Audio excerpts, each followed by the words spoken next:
The man had started circling around me on his bike, saying things like, "You know, you have a smile like Julia Roberts and a body like Rihanna." Hey! Then after these very, very awful compliments, he was inviting me to go behind the restaurant with him, to which I kept saying no, and at this point I was actually really starting to get scared. Welcome back to Scary Nightmare. In today's video, I've brought you a true story about a girl that was walking back home alone from a party. It's very hand-gripping and filled with details, so stay tuned and enjoy. And before we begin, make sure to subscribe to the channel. I know you love these stories, and I know you well, and I know you will always want to listen to them more and more and more. So show me some love by subscribing to the channel and just leaving a small little comment beneath that. Thank you so much. Now let's begin this dare. 1, 2, 3, action. This happened 10 years ago when I was 18 years old from a small town in New Brunswick, Canada, which is pretty safe compared to other cities in the province, but in reality, no place is ever truly safe as creeps can be lying around in almost any corner. It was during the summer of 2014. I had spent a day with a few friends while there was a huge summer holiday party going on through part of the town, which ran into the night. The day was going well for the most part, aside from friends ridiculously obsessing over multiple guys and letting that lead their day. We were teenage girls after all, so not too surprising. Anyway, the block party moved to a field as the night fell. I have to also mention that this event was for all ages throughout the day, kind of like a family affair, but it was mostly underage and younger adults at this point of the night. However, some of my friends and I had separated, and I was just with myself and one of my friends hanging out together. That was up until one of the many guys she was obsessing over decided to come hang out with us so that they could start out a make-out session. A little while later, police officers showed up to break up the party, and at that time there were literally hundreds of us young folks. So since it was around midnight and it was getting pretty rowdy, I did not want to get busted by the cops for being underage. So along with everyone else, I decided I was going to make a run for it. Of course, I wasn't going to leave my friend behind. So I kept trying to get her attention by telling her the cops were there, and then we had to go. But she was literally busy making out with this dude. It literally looked ridiculous. I immediately decided not to wait any longer as I was freaked out by the cops outside. I told her that I was leaving as I decided to walk home even though it was pretty late. Until now it seemed like it was all good and it was a nice night. But the difference was that it would take me around 4.5 hours all the way home. Luckily for me, a couple girls in a cab mistook me for one of their friends and got the cab driver to pull over and give me a ride up to their destination. And that somehow saved me like an hour. My joy was somehow short-lived, as I've seen a red car making its way back around numerous times in. The panic started truly kicking in. All of the worst-case scenarios were now running through my mind, and I was just waiting for something terrible to happen, but I just kept walking as I just started going down a hill, which was dimly lit, and as I turned to look back for the vehicle, I saw a man about 100 feet away from me, following on his bicycle. The situation just kept getting worse and worse. I pulled my hood over my head so that my appearance wouldn't be as visible, and then waited for the man on the bike to approach me. Finally, he caught up to me, and he had started asking typical creep questions that no one wants to hear when they're alone, and especially at night. He's like, "Hey there, what's your name? And how old are you? And what about your parents? Do they know that you're here? Do they know where you are?" I grew gaunt and pale as I immediately began telling him my actual age. But when it came to my name, I decided to give him a fake name. And I also lied about my parents knowing where I was. And I didn't stop there. I also decided to mention my mom, telling him about her knowing where I was and that she knew I was walking home and she knew that I was out. So all of a sudden, a conversation was running in the back of my head. I was telling myself that my mom knew where I was earlier that day, but she didn't know where I was at right now or how I was gonna be back home exactly. So as soon as I realized that, I was in a shock, as I just realized that my phone didn't have any actual network or any SIM cards. I could only gain access through the Wi-Fi if there was a Wi-Fi nearby. But at that time and in that place, there was nothing at all. I buffled my way through the entire creepy encounter. This 50-some-year-old man then tells me that he noticed the red car had been going up and down the street all around me, so he figured that I'd be safer with him. So in my head, I was like, what the freak?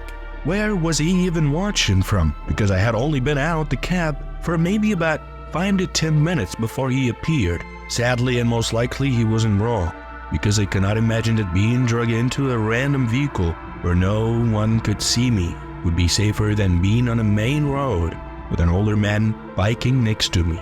Nonetheless, either situation was undesirable. I didn't even drink that day, so at least my wits were about me. But I didn't want to be walking particularly glued to this man. So I started walking into the road a bit, which probably made him think I was drunk.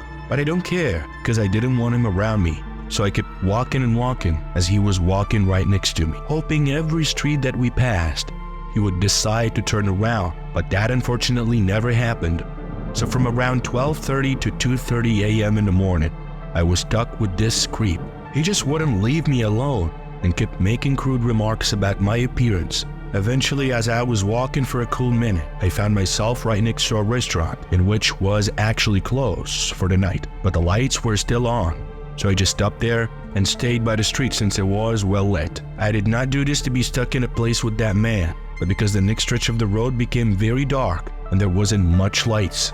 I was certain, and still I am, that if I'd gone that way, he would have drugged me off somewhere and probably done something terrible to me, and at least where I'm standing right now, could give me access to the Wi-Fi from the restaurant. My mom was not online at that time, so I had messaged one of the guys that my friends and I were hanging out with that day, and I asked him if he could call my mom for me because this creepy guy was following me and I wanted her to come pick me up. After contacting that friend, he literally told me no, because he was upset that I blocked him that day from hooking with my friend. So I immediately grew curious and I was like, So now he's trying to take advantage of the situation, and he wouldn't help at all because of that. I tried with him many times, but he kept saying no, help yourself. So I got creeped out, and as I kept trying to find someone else online that I know. And while I was in the middle of this chaos, I found one of my best friends online. So I told her everything, and I told her to call my mom immediately. After this, she called my mom, and in the meantime, the man had started circling around me on his bike, saying things like, you have a smile like Julia Roberts and a body like Rihanna. Hey.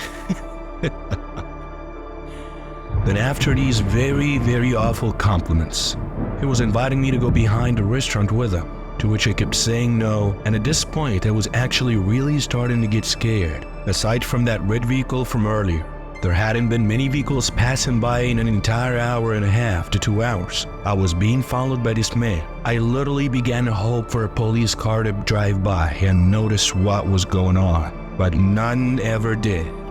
I was almost starting to cry, but was holding back my tears as hard as I could. Because I know, once he realizes that I was scared, it was game over for me.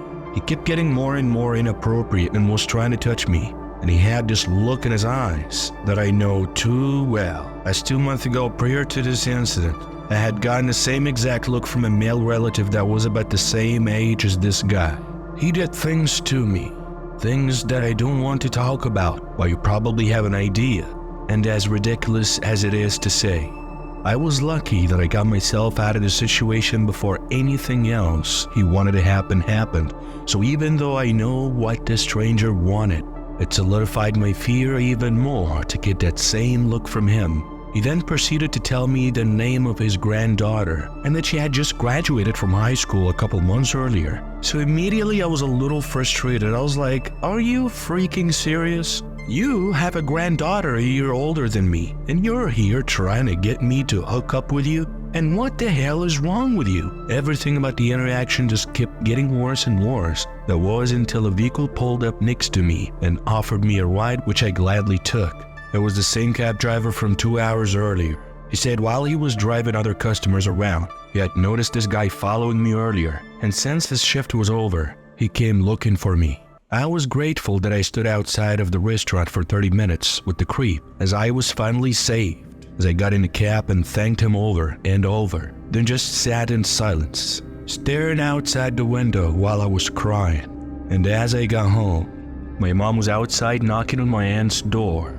as we were neighbors and my mom didn't have a vehicle of her own, so she was unsuccessfully trying to wake up my aunt so that he can go and get me. Thankfully, it wasn't needed, and before I got out of the cab, the driver gave me his card, and he told me if I ever needed a ride in a desperate situation to give him a call, and he didn't even charge me for that ride. He just wanted to make sure I got home safe.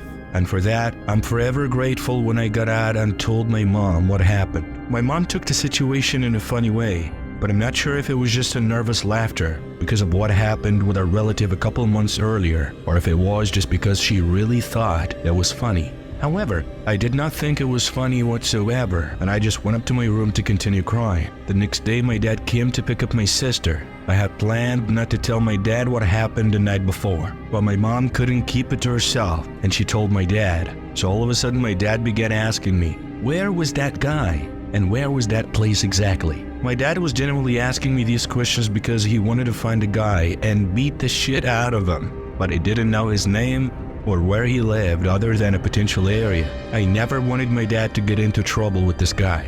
And even though it's been 10 years now, I still think about this night all the time. About my relative, and also about that creepy guy I've met in that night. And ever since, I was somehow living a paranoid life, as I was very scared, frightened to just walk around by myself during the day. I grew up not trusting anyone at this point, and as messed up as that situation was, I think I've developed some form of PTSD because of everything that happened. I never ever spoke with a psychologist or a therapist towards what happened, but hopefully one day I will go talk to someone. But I don't know, I don't kind of feel like it's gonna help that much.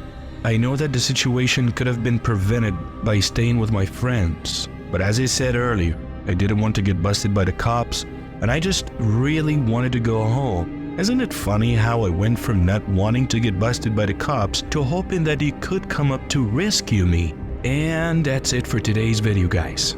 If you guys loved it, smash that thumbs up button and subscribe to the channel right now. And don't forget to turn on your notifications bell so you're always staying tuned with any of our upcoming scary stories. Until then, see you in the next video.